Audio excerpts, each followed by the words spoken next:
کې اوازه ګډه شوه چې په مدینې منورې کې رسول الله د احد جهاد کې شهید شو.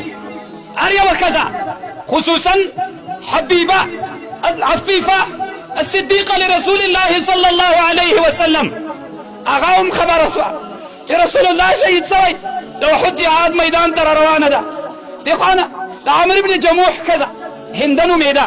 یوه خوا هغه مشهوره هنده وه، دا د عمرو بن جموح ښځه وه. دې د جهاد میدان ته اس اوښ راوستلي وو. په یو اوښ باندې درې جنازې بار کړي دي. یو عمرو بن جموح ده، یو عبدالله بن جحش ده، یو د دې زوی خلاد بن عمرو بن جموح ده. په اوښ باندې بار دي. نبي علیه السلام دغه هنده رضی الله عنها یو ځای کې ښځې ولاړې دي، عایشه او ام سلمه هم ده.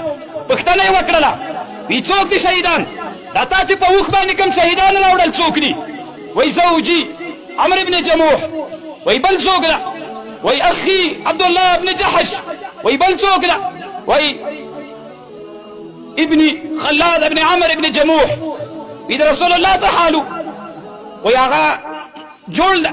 وی کل مصیبة بعده جلل.